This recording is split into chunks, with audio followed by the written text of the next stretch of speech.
This is the voice of the Trumpet Magazine. News, economy, politics, trends, discovery, health, family, the Bible, the future. This is Trumpet Hour, the Week in Review. Hello, this is Joel Hilliker, managing editor of the Philadelphia Trumpet News Magazine and your host for Trumpet Hour. Thanks for tuning in. This is our Week in Review. We're going to look at important events from around the world from this past week and put them in their prophetic context. I have with me here in the studio some of our writing staff, Robert Morley. Good to be here. Jeremiah Jacques. Hello. Brent Noctegal. Greetings. And Richard Palmer via Skype from our office in Britain. Good afternoon. This week, as we looked at the big events from around the world, a common theme came up in virtually every major story we looked at, and that is a man named Vladimir Putin, the president of Russia. He is doing some remarkable things right now that we need to watch closely. This past Wednesday, Brad McDonald talked about this man on the Trumpet Daily radio show. It really gave some important insight into him, into his history, into just some of the ruthlessness that he has exhibited over the years. It's a really good program to go and listen to. The United States tends to view Putin as maybe a bit of a troublemaker, or in some cases, a fairly respectable guy. The current administration handed over the issue of chemical weapons in Syria to Russia. The problems that are happening in Syria today, Washington is basically saying, well, you know, look, it looks like Russia is doing a pretty good job of taking care of the problem over there. And, of course, it's not just the current administration, as Mr. McDonald brought out. It was the last president, President George W. Bush, who infamously said, I looked into his eyes, I saw that this was a man that I could work with. But the truth is, he is a very dangerous, very ruthless individual, and he's making some phenomenally bold moves right now that are changing the world. He's redrawing the borders of some countries. He's causing nations all over to have to rethink alliances, to have to change military policy, to have to put a high priority on paying close attention to Russia. Well, on the show today, we're going to look at several areas where he is driving events. We're going to look at Syria and Iran and Saudi Arabia, the United States, even the Balkans and Germany and China. Very important developments in each of these areas that are all being driven by this man, this former KGB agent, who is a very canny man. And to start off the discussion, I just want to remind listeners of what the Trumpet's editor-in-chief has been saying about this man for over a decade. Back in our January 2004 edition, there had just been elections, parliamentary elections in Russia, where Putin's party secured a strong majority. It gave him massive control. This is what Gerald Fleury wrote at the time. Russian elections have recently moved President Vladimir Putin much closer to being a dictator. This strikes intense fear in Europe. The Europeans still remember how violent Russia was in World War II, and Russia is a close neighbor with massive piles of nuclear weapons. He said, a more dictatorial Russian government is coming fast, and you need to know where it is leading. That power will be able to challenge Europe when nobody else can, including the U.S. The whole world should be alarmed, he wrote. Mr. Putin was shaped and molded by the infamous KGB, Russia's ruthless, murderous secret service arm of the government made famous by Joseph Stalin. Obviously, people can change, but how often do we see people make truly radical changes in their lives? Has Mr. Putin now become a freedom-loving Democrat? Not likely. A new Russia has just been born. And Mr. Putin has staged his own coup. He's taken over this new Russia, and now the world has another major reason to tremble. That was 2004, January 2004 Trumpet edition. 2008, in August, Russia used military force to invade the former Soviet nation of Georgia. And this is what Gerald Fleury wrote in our October 2008 Trumpet issue. Russia's attack on Georgia in August marks the beginning of a dangerous new era in history. This was the first military strike of a rising Asian superpower, and there will be more. And he actually asked, will a crisis occur over Ukraine? That area is the breadbasket of Russia, and certainly it is willing to wage war over that as well. Well, that's exactly what happened just a few years later. And when Putin did attack Ukraine, Mr. Fleury wrote this in the February 2014 issue, an article titled, "Is Vladimir Putin the Prophesied Prince of Rosh?" He wrote this: Mr. Putin recently pushed the U.S. out of his backyard by pressuring Kyrgyzstan to kick America out of Manas Air Base, really important air base for the United States and our presence, really our major presence in Central Asia. He also convinced the Obama administration to back down over a missile defense shield America had planned to build in Europe. All of these incidents that were happening at that time that showed just how aggressive, how powerful Putin was proving to be. Russia's deep involvement in the Middle East. Listen to this.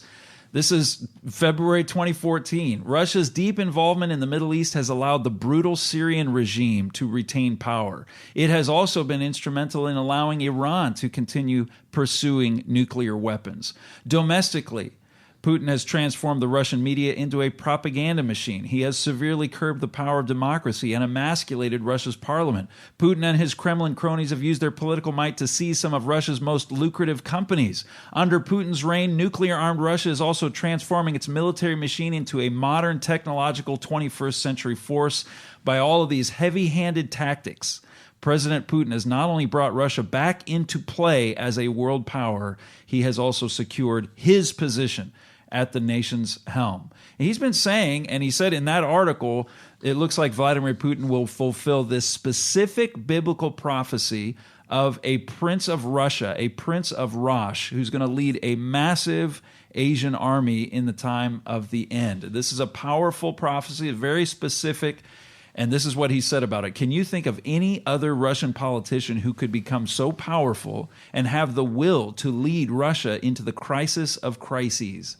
I see nobody else on the horizon who could do that, and only a tiny few years remain for the Prince of Rosh to appear. Such a man doesn't appear overnight. It takes years for even a strong-willed leader to gain such control.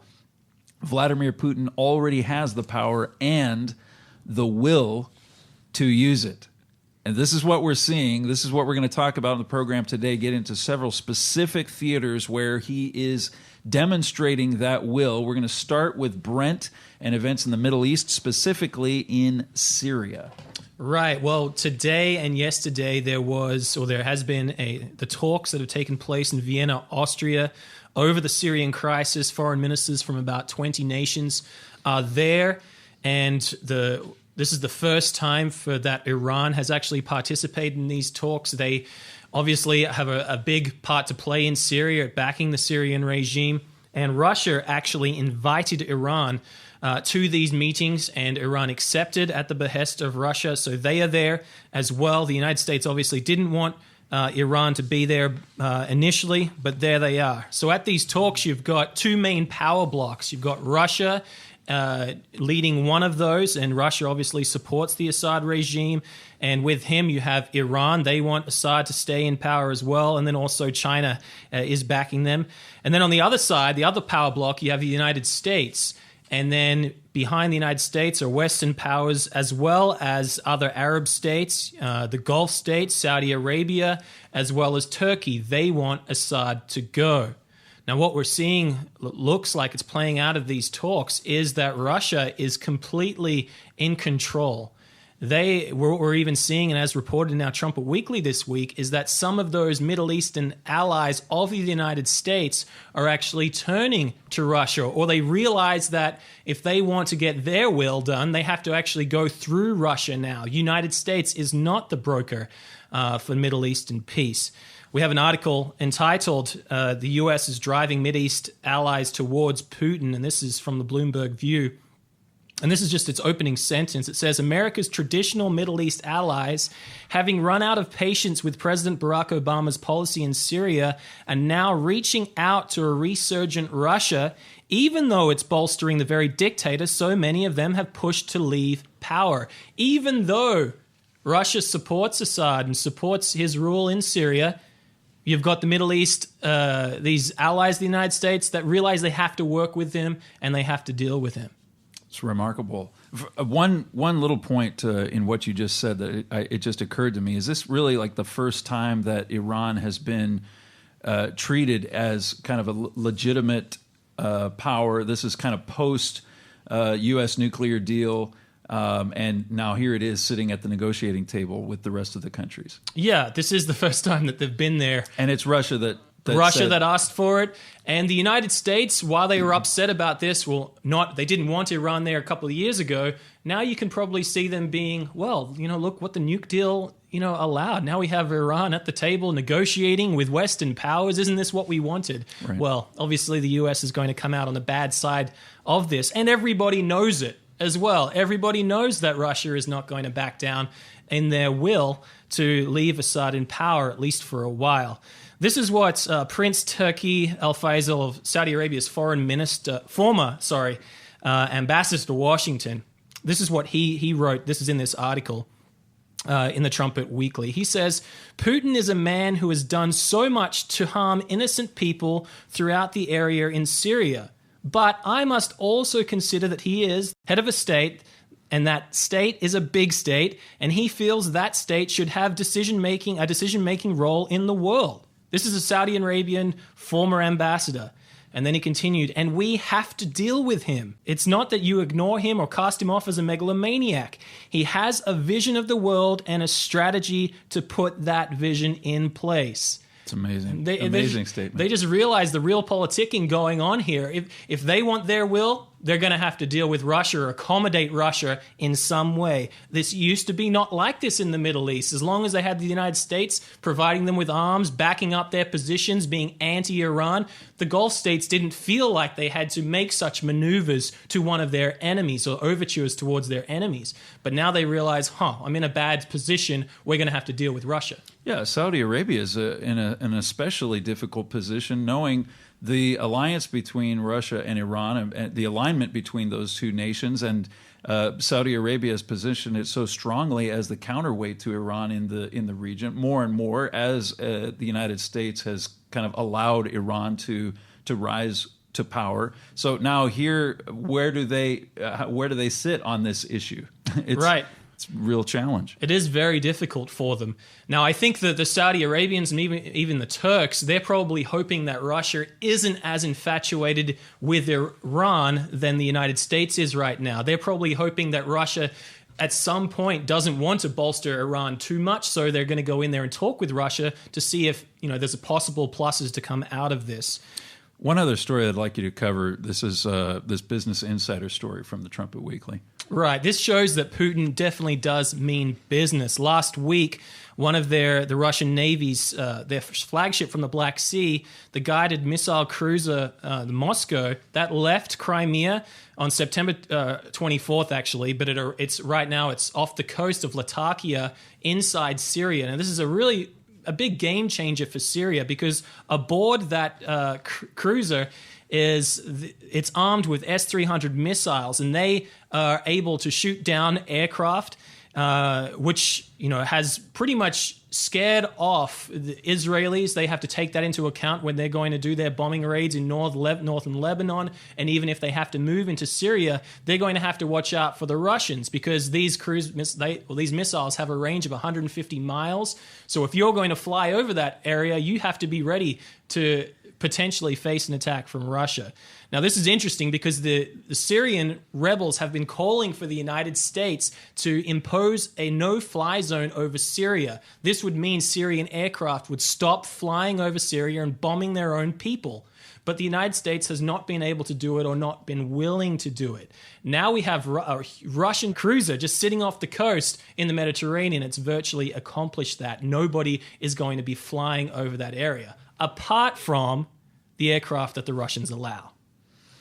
Cold, hard evidence of Russia's seriousness and Russia's power in this situation. And as this article brings out, the Israelis, basically they're having to say, we do not want to provoke the Russians. We have to be careful about how we go about our business because we got to stay clear of these guys. And the United States, I think we were talking earlier about just how the United States has essentially recognized Russia's no-fly zone by saying, well, we want to stay out of the airspace. If Russia is flying around, we're just going to kind of steer clear of them. And it sounds very cooperative. It sounds like they're just trying to, we can work together in this. But really, the reality is Russia just said, no, you don't come over here. And the United States said, yes, sir. Exactly right. It's amazing the power shift that's taken place there in the past couple of months. It's huge. Now, the end game for Russia is something that we need to consider as well, because we've been watching for a different power to take over in Syria, not the Russians. So that is something we're trying to figure out how that is going to happen. And there is just one more story I'd like to mention in the Trumpet Weekly that does show that this alliance between Russia and Iran probably isn't, this lover relationship that they're going to be together forever. It's kind of a shaky alliance. It's interesting and important to look back at the history of Syria. And we talked earlier about Russia wanting to revamp its Soviet ambitions underneath Putin. He talked about the collapse of the Soviet Union being the greatest catastrophe geopolitically that occurred in the 20th century. And what we have here in Syria is the knowledge that for the 4 decades leading up to the fall of the Berlin Wall, the main control player in Syria was Russia. Russia supported Syria for those 4 decades, economically, militarily, more than Iran. They weren't even a player. Putin wants his empire back. And to get that back, he's going back to what they had previously. And Syria was a big part of that in the Middle East. All right, thank you, Brent. You're listening to our Week in Review program, and we're going to turn now to Richard from our UK office. Another interesting situation in an entirely different theater, and again, Russia is in the mix. That's right. The Balkans are on the brink of an explosion, and we've not talked about this region much recently, but really it is on the crossroads of so many of the crises of this modern world. Their economies have all been badly hit by the euro crisis and by all the turmoil that's been going on in Greece. Then a huge number of the migrants coming to Europe coming through the Balkans. And so these are small countries having to deal with hundreds of thousands of migrants coming across them. And that's a huge strain. But the most important conflict here or crisis that affects them relates to our theme today, Putin. And the Balkans have long been the most volatile trigger point of conflict between Europe and Russia. So going all the way back to Otto von Bismarck, he famously predicted that Germany's next war with Russia would come from some fool thing in the Balkans. Sure enough, Germany used a conflict in the Balkans and the mesh of conflicting, tangled interests there to spark World War I. More recently, the collapse of Yugoslavia. That was a huge crisis in its own right. And that came close to bringing even NATO troops in direct conflict with Russian troops. And even today, then, the Balkans are still volatile. Europe wants them. They've got control over a lot of them. Croatia and Slovenia are part of the European Union now.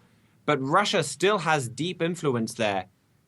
And so the current strains in Europe's relationship with Russia could cause the Balkans now to explode. So that's the general background. One possible point of explosion that we talk about in the Trumpet Weekly is the Republika Srpska in Bosnia. And, I grew up in the 90s, and for me, the name Bosnia will now, forever be connected as the epitome of violence and war, just because there just seemed like there was a year or two there where it was on the news every night, the suffering in Bosnia. 20 years ago, there was the Dayton Peace Agreement that put an end to this conflict by splitting Bosnia into two halves. There was the Bosniak Croat majority, and then the Serbian Srpska Republic. And now this whole peace agreement is threatening to collapse. That could then reignite all that destructive conflict in Bosnia and perhaps even further afield across the Balkans. The Srpska is threatening to leave and to declare independence, and that could spark a major conflict much closer to Europe than Syria is. And then the Putin angle here is that the Serbs in Srpska are backed by Putin. And we have an article in the Trumpet Weekly called "Is War About to Break Out in the Balkans?" And it says here, Putin is able to create substantial problems for the West without needing to invest resources or diplomatic energy. You know, it's interesting, just his involvement in the Balkans in this situation. It just reminds me of this article that Gerald Fleury wrote. This was a May-June 2014 issue, Putin Remembers Yugoslavia, and he was basically talking about how the way that Europe dismantled Yugoslavia, which was formerly, Soviet-influenced, Soviet-aligned territory, the way that Europe dismantled that Putin remembers that, and he used that essentially as justification for what he did in Ukraine. So he's very aware of the situation. He's very aware of that region of the world, and really does view it as somewhat of a battleground with Europe. And so here, this article is making the point that he's doing this deliberately in order to try to create problems for Europe. Absolutely, and I think that's the other reason that Putin's closely involved in this area that the article doesn't touch on, is that this whole region is a fantastic opportunity for him to expose the hypocrisy in the West and all of that hypocrisy that revolves around the breakup of Yugoslavia. And that was one of the things I really didn't like about this article we've got in the Trumpet Weekly. And really, I cut out as much of this as I could, but it's horribly biased against the Serbs. And to this author that wrote this article, the Serbs are, they're in the wrong. They're thoroughly, completely evil because they're threatening to break away from this multi-ethnic country and end a fragile peace and potentially trigger a destructive war. But that's exactly what the Croats did at the start of the 90s. That is exactly the same thing that triggered the Balkan Wars. The situations are so similar. Yet to this author and to so much of the Western world, the Croats are self-evidently the good guys. But when Serbs threaten to do exactly the same thing, it's completely beyond the pale, and they're the bad guys. Well, that's the narrative that was promoted throughout the Balkans War, that the Serbs were the villains and the Croats were the good guys, and the formerly Nazi-aligned Croats. I mean, essentially, we accepted the European narrative of what was happening down there that played to their interests in taking over that part of the world. Yes, and the hypocrisy just goes even further because this was the big accusation that a lot of people in Europe made when Russia took Crimea is that you don't go rewriting borders unilaterally in modern Europe, and there are that is a kind of a rule, and there are very good reasons for that. Basically, to give a kind of a brief history, Woodrow Wilson kind of set the modern borders of Europe, the path going for those with the Treaty of Versailles, with his principle of self-determination. Each ethnic group has a right to self-determination. Then you had Hitler come along, and he exposed the weaknesses of that and said, well, if this is our guiding principle, then why can't Austria belong to Germany if they want to? What about Sudeten Germans living in Czechoslovakia? What about Germans in Poland? And then you had a whole bunch of other Eastern European nations claiming their ethnic minorities living in other countries, and it all dissolved into a horrible war. So after that, Europe said no rewriting of borders unilaterally. And yet that they violated exactly that principle in Yugoslavia. It was rewritten unilaterally without concern for the Serbs, without concern for Russia. And yet so often they turn around and point the same finger at Russia. So what Europe did in Yugoslavia was incredibly destabilizing for the peace, incredibly destructive, and it was wrong. Putin does the same thing. It's still wrong when Putin does it, but it also exposes the hypocrisy and the wrongness of what Europe did in Yugoslavia back in the 90s. If there's one thing I could just interject here, we're talking a lot about the wrongs of what Europe did to Yugoslavia during that time period. I think we can be more specific about this because if you remember the history of what happened at that time, virtually the whole world, including America and Britain and many European nations like Italy and others, were actually against what the West and NATO actually did to Yugoslavia, at least initially. And it was Germany in particular and the Vatican that spearheaded that drive to dismember Yugoslavia. And if you recall, it was Germany that came out in the face of the whole world and recognized those breakaway republics of Croatia at that time. So just for our listeners to hear, if they want a little more background on this, we have a whole book that's available that they can get from the website, the trumpet.com website. Germany conquers the Balkans. Germany conquers the Balkans. Right, and you really have to give Putin credit for drawing attention to the hypocrisy and using that as justification for what he's done. I mean, it's absolutely right. He's got a very, very strong case to make. So it'll be interesting to see what happens in the Balkans now that you have this Serbian group that's trying to declare independence, and they've got Putin behind them once again. Before we move on, I'd like to give you the opportunity, Richard, to talk about a few more of the headlines as we close our first segment. But one article in particular, this article about how Germany is rethinking its relationship with Russia. Right. Well, one thing I'll just add before we move on completely on the Balkans is that Srpska is just one of several areas that has the potential to be explosive. You've also got Montenegro. There's big protests going on there. Even last Sunday, there was a big protest there. They're wanting to join NATO, so that's another potential conflict with Russia.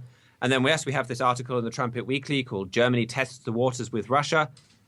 And Germany's Vice Chancellor and Economic Minister Sigmar Gabriel, he met with Russian President Vladimir Putin in Moscow.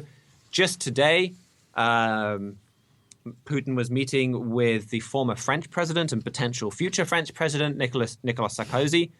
So there's a softening in Europe's attitude towards Russia, and this article brings out that Germany may even be looking for ways to end EU sanctions on Russia. And it's quite possible that what is going on in the Balkans has a lot to do with that.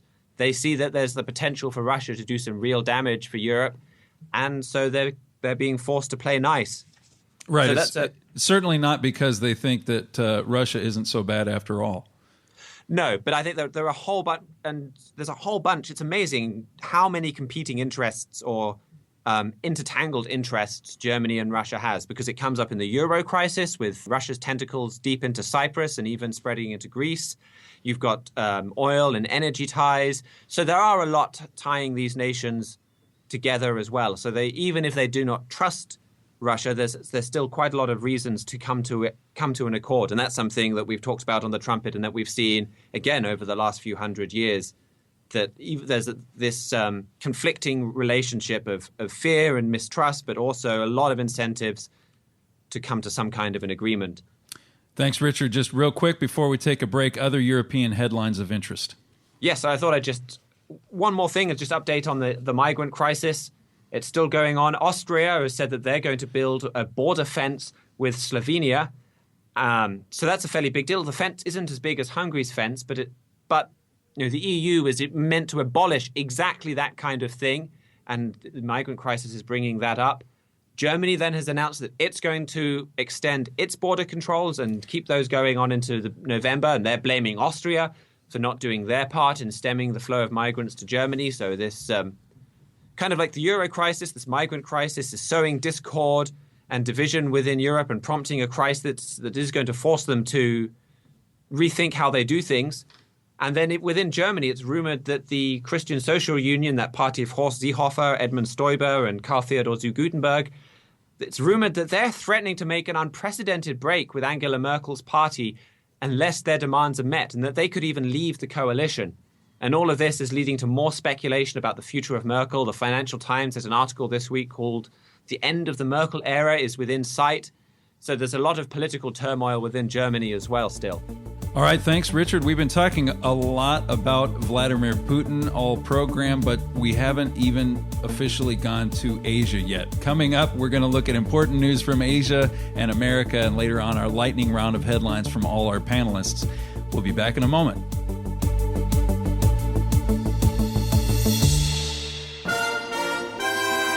You're listening to Trumpet Hour, the Week in Review. You're listening to our Week in Review program, looking at the big stories from around the world this past week, and we're going to turn now to Asia and Jeremiah Jacques. Well, first up is yet another story about Vladimir Vladimirovich Putin. On Wednesday, he said that he wants to axe the U.S. dollar from all Russian trade, domestically and internationally. This has long been on the Kremlin's agenda, but it's not an easy task to accomplish. But now Putin is saying that he really wants to make it a higher priority for Russia. And then next, we've got a China story here. On Wednesday, China rebuked the United States for sending a destroyer close to one of Beijing's man-made islands, which was there in the South China Sea. This island is hundreds of miles from the Chinese mainland, so international law says that it does not belong to China, even if they've built it there. But China gives about as much heed to international law about maritime operations as it does to cyber espionage laws. So this just really heightens the tensions there in the South China Sea a little bit more. All right, and the top story from Asia this week. Well, the big story is that the Russia-China relationship is developing into a Eurasian colossus. And it's something that the West should be very concerned about. That's the assessment of an article that we published by the National Interest. This piece was written by Lyle Goldstein. He's a professor at the China Maritime Studies Institute, and he does a powerful job of just bringing the reader up to speed about this budding colossus, Russia and China. Goldstein says that signs of a steadily enhancing Russia-China partnership are now undeniable. They're just ubiquitous. The two presidents recently attended each other's deeply significant victory celebrations, while Western leaders opted not to. He details the way China has lended rhetorical support to all of Russia's operations in Ukraine and more recently in Syria.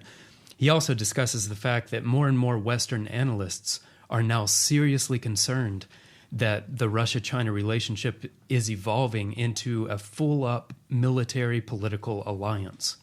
And so there are many really compelling details in this article just proving that Russia and China are coming together in a powerful way. But I wanted to call attention to one quote from it. He says, Western strategists are right to watch this relationship closely, since a major strengthening of Russia-China relations could develop into the Eurasian colossus, albeit with two capitals rather than one, that geopolitics gurus have been warning about. So this detail about two capitals rather than one is worth calling attention to, I think, because it really agrees with what Bible prophecy says about this Eurasian Russia-China-led bloc.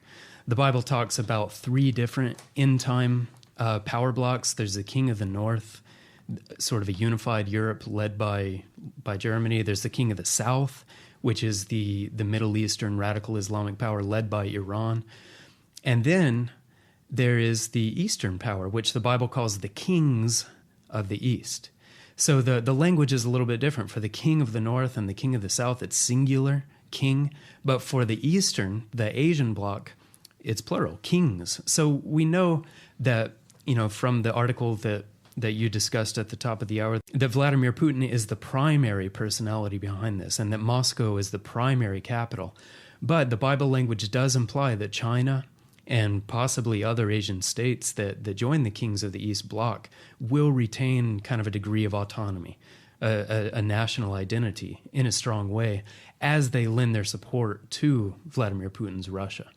So when Goldstein says that he thinks this Eurasian colossus will have two capitals rather than one, this really does seem to parallel what the Bible says of this prophesied Asian bloc. Very interesting. Yeah, you could see even, say, a behemoth like India, like we talked about, I think it was last week, having a certain gravitational pull of its own in that. But when you look at the prophecies, Russia and China are the two that are really emphasized more than any other. Even though it is a prince of Rosh, it is one particular personality in terms of the individual who's driving it, there definitely are indications of both Russia and China having a massive presence in that entity. So we are always interested in just seeing this evidence of this coming together. Are there any other, can you just share maybe a couple more details from that article that kind of give us a sense of how that alliance is coming together, or what this man sees that makes him say this is a developing colossus? Well, one thing that he does in this article, which pretty interesting, I think, is he calls attention to something that happened before World War II, which has sort of been swept under the rugs for quite a while. But it shows that even in the pre-World War II era, there were some significant indications of these two powerhouses, although at the time China was not a powerful nation, but they were still leaning together. And that was that in the 4 years after the Nanjing massacre, there in December of 1937, the Russians gave lots and lots of aircraft, 1,000 of their very precious jets with accompanying pilots to the Chinese. And so this was a lavish aid if you look at it from a sort of a Russian perspective. They could have really used those lots and lots of powerful military equipment there. They could have used that for everything that they were trying to do in Europe on the Western Front, but instead they lent this to China. And this has kind of been swept under the rug because in the 60s, Russia and China had a kind of a border crisis there. A few times it erupted into war. So they haven't called that much attention to the fact that the Soviet Union had helped the Chinese a lot in this pre-World War II era. But now, though, they're very quickly making this a big talking point. Like, look, Russia and China have had this history where we've helped each other even as far back as World War II. So it's kind of a forgotten part of history that Beijing and Moscow are now dusting off and just trumpeting for the world to remember that. You know, I was just thinking about the demographically, Russia is on the wane. It's a small country. What is it, 150 million or what's the population of Russia? Somewhere in that range. And then you have this just massive, most populous nation on the earth, 1.2 or 3 billion. And so there's a clear, when you look at them coming together, obviously China has a lot to offer in terms of manpower. What are just one or two of the other like major resources that they would be looking for in each other that would draw them close together? Well, for China, a big part of it is energy. Right now, China is consuming resources at a rate that's just unprecedented on the globe and in history. And to fuel the rise of this gigantic nation, I think it's actually close to 1.4 billion at this point. But to fuel that rise, which a massive aspect of that rise is lifting the poor of China up to the middle class. They have the fastest growing middle class on the planet. And so a huge part of that is it just requires lots and lots of oil and natural gas. And Russia is incredibly wealthy in the currency of oil and natural gas. So that, I think, is one major thing. It's just supply and demand. The two are perfect counterparts when it comes to the energy that Russia has and would like to sell and that China needs and would like to buy. And we've seen historically a lot of ideological alignment between these two communist nations as well. So something to keep our eyes on for sure. You're listening to our Week in Review program. We're going to turn now to Anglo-America, and Robert Morley will start with the overview. Sure. Math and reading scores are out for Detroit Public Schools, and they are bad. They're terrible. They're horrible. Here's what the National Assessment of Education and Progress found, and if you're not already doing so, hold on to your hats because I think you'll be shocked.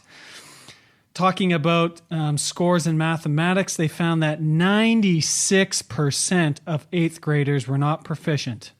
When it came to reading, 93% of 8th graders were not proficient in reading. And they found these kind of scores across all the subjects, and it's very, very disturbing. And it's disturbing because if you're thinking that that is something that's just contained to Detroit, you're wrong, because this was a national assessment and they have the scores out for many cities across America. And this is what they found on a nationwide scale. Only 33% of public school 8th graders across America scored at proficient or better in reading in 2015. And only 32% scored proficient or better in mathematics. So yeah, something that, as parents, something we need to be very, very aware of. Moving on, there's also was another study that was released this week, and this was concerning population growth in the United States, and I found this extremely astounding. Didn't realize that this was going on to such a dramatic degree, but this study revealed that 75% of all population growth in the United States since 2000 has been from immigration. 75% of all population growth since 2000 has been from immigration. And if current growth rates hold, America is on track to accept more than 100 million immigrants over the next 50 years. So if you think about a country with a population of a little over 300 million, over the next 50 years, we're going to add currently what is a third of our population just through immigration. And there's huge implications in terms of America's culture and way of life and what we as a country consider important and what we value. There's big geopolitical implications from this, political and also prophetical too. All right, and your top story this week. The top story this week, getting back a little bit over to China as well, but it regards America. The IMF is said to have given this week China, quote, strong signs of reserve currency nod, according to Bloomberg News.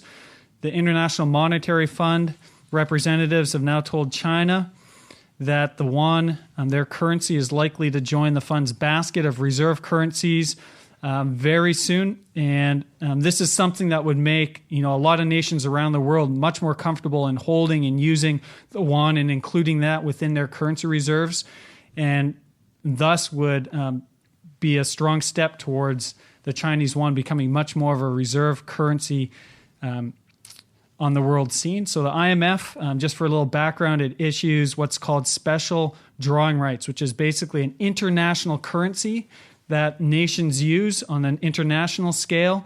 And it's composed of a basket of currencies. And now what they're doing is they're going to bring the yuan into this basket of currencies for use. And so what we'll see from this, if this goes through, is it will dilute the dollar component in that basket of international currencies. So we'll just have to wait and see how much of the yuan is included, what its weighting is. But I think it's very interesting. Bloomberg brings out that by winning the IMF's endorsement, it would really validate all these efforts that President Xi Jinping has done to push through policies aimed at making China much more market-oriented. It'd be this big boost in prestige for him. And I think that it's really important not to overlook this, because it wasn't long ago that the U.S. was lobbying very strongly against China being able to join the IMF currency basket, joining these SDR special drawing rights. They were against that, just like they were against the recent Asia Infrastructure and Investment Bank that was in the launch stage right now. And America was going door to door trying to drum up support to keep China out. They said this was not a good thing for world economy, was not good for emerging markets. But now it looks like they have flip-flopped on this. We have the United States has caved. And I guess it's not too surprising, since pretty much the whole world was on board with China and against America. I think the only two nations that really came out on America's side were Japan and Canada. So here we are seeing the growth of power and influence in China in a very dramatic way. And just the 20-second digested version of what happens if reserve currency status flips from U.S. to China or anyone else. Right. Reserve currency status really is a huge blessing for America. It impacts everything from the low interest rates we're able to have. If you've ever recently gone to check out mortgages, we're paying between 3% and 4% for a mortgage. Historically, that's lower than it's ever been. Things like that are possible because of reserve currency status. The world needs dollars, and America can print them. As long as the world needs them and is forced to use them, America can print them, and that has huge impacts on our way of life and standard of living. So we lose it, and suddenly dollars become a lot less valuable. Attractive. That's right. Dollars become less valuable. Things start costing more. Borrowing costs go up. So there are a lot of knock-on effects from reserve currency status. All right. Thanks, Robert. Remember, you can find us online at thetrumpet.com. Go there to receive a free subscription to our weekly news report, The Trumpet Weekly. The stories that we're talking about on the program are in this report. It's a fantastic report. It's free. Go online and you can become a subscriber. We'll finish the program with our lightning round of important news from all our panelists. That's coming up next.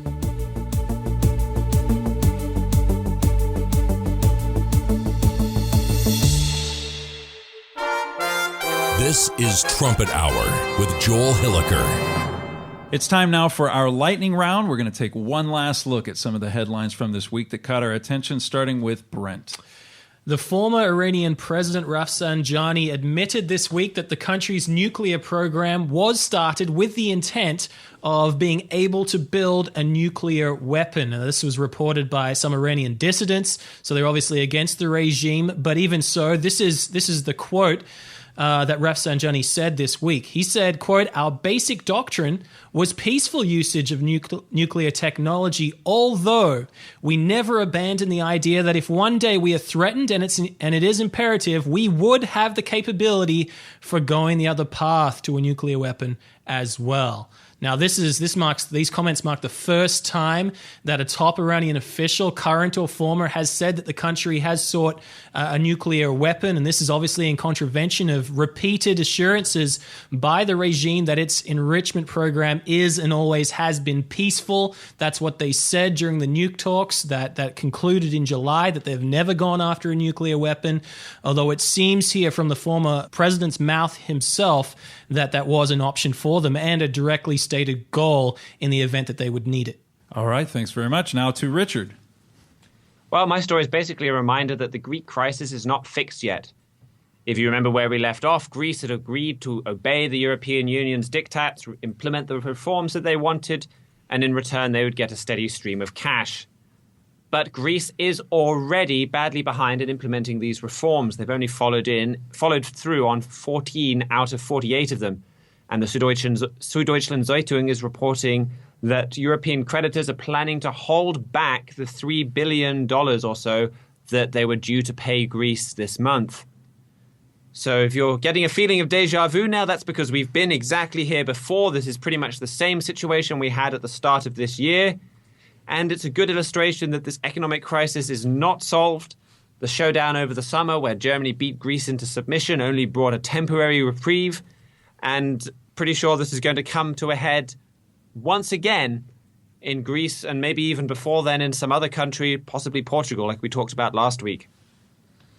All right, thanks, Richard. We'll go now to Jeremiah. A new Cold War could be developing deep under the sea. Virtually all of the world's information moves under the sea. You've got about 200 highly active cables. Some of these are as deep under the water as Mount Everest is tall. And about 95% of everything on the global internet passes through these cables. On a normal day, all of that information is safe and sound, just humming along. But reports this week show that the Russian Navy has been spending a lot of time lurking right around some of these cables. And all the indications are that they are collecting information about how they might be able to target them in the event of heightened tensions.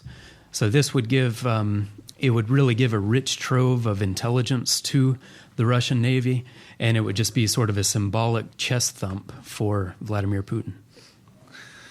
On that big barrel chest of his. And right. Finally to Robert.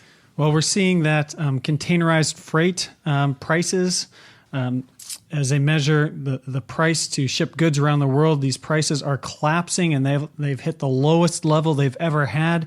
These are prices out of China, China being the world's biggest trading nation. And we've written about this before. We've written about what's called the Baltic Dry Index, which has also hit near record lows. And what we're seeing is that prices of shipped goods are cascading, and that's because people aren't buying anymore. The global economy is shrinking. So we see that's the major issue going on here. There's also another issue tied into that, which is that there's a lot more boats plying the ocean than they used to, but it's still a strong indicator that the economy is not as good as we would all hope. All right, thank you, Robert. I wanted to talk about President Obama, who last Thursday, a week ago Thursday, he was at a White House criminal justice forum, and he defended the Black Lives Matter movement. He did praise the overwhelming majority of police who want to do the right thing, but he said that we need to address a specific problem that's happening in the African American community that's not happening in other communities. Was he talking about the 72% out of wedlock birth rate in the black community? No. He wasn't talking about the fact that blacks are 13% of the U.S. population, but about 50% of the homicide victims in the United States. He wasn't talking about the fact that over 90% of those victims are killed by other blacks. No, he was talking about the idea that an inordinate number of black suspects are shot by police officers. He said this: "We as a society, particularly given our history, have to take this seriously. And one of the ways of avoiding the politics of this and losing the moment is everybody just stepping back for a second and understanding that the African American community is not just making this up. It's not just something being politicized."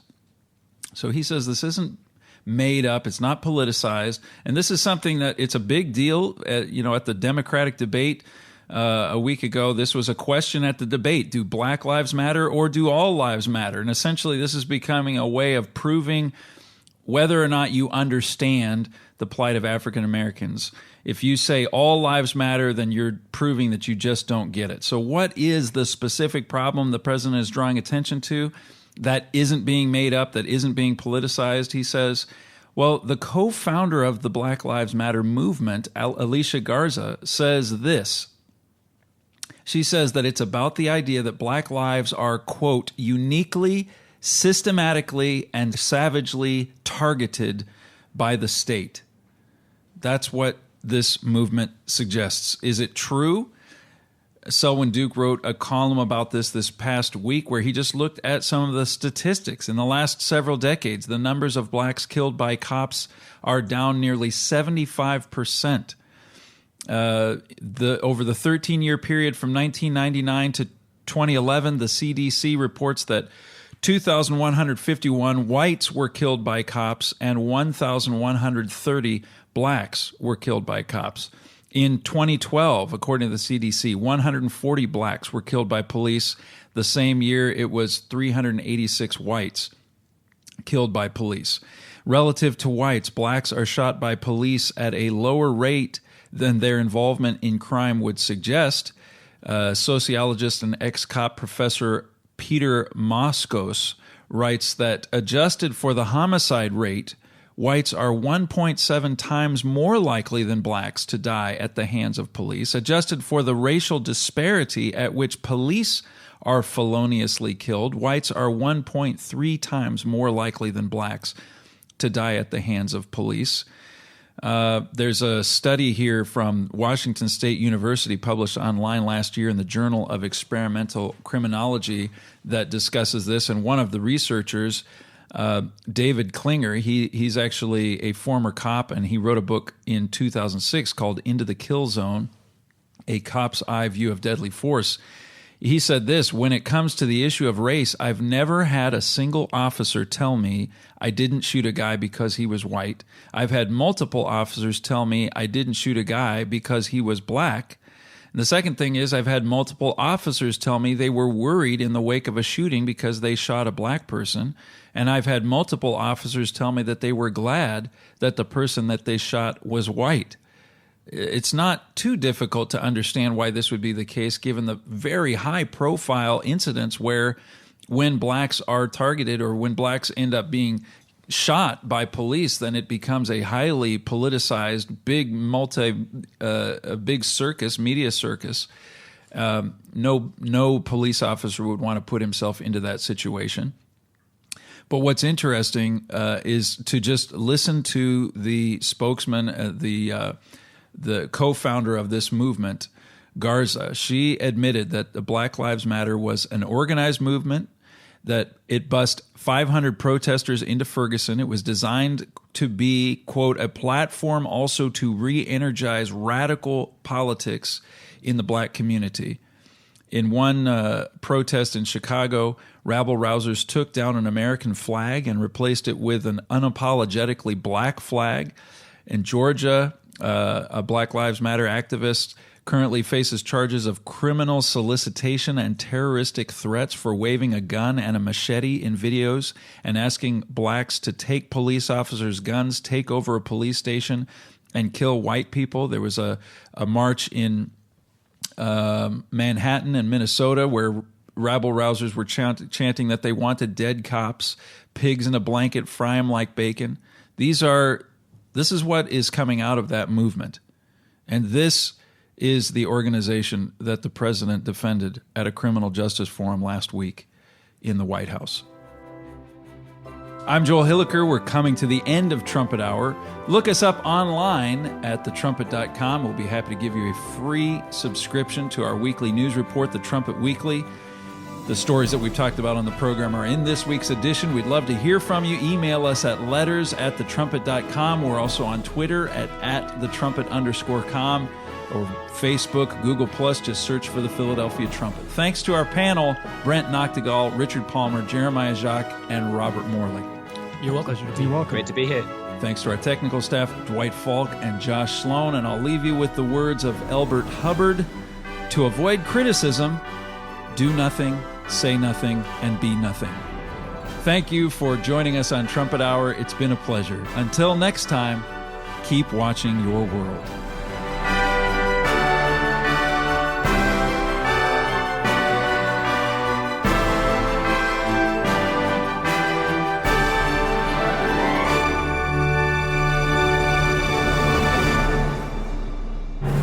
You've been listening to Trumpet Hour on The Voice, 101.3 KPCG, and on the web at kpcg.fm.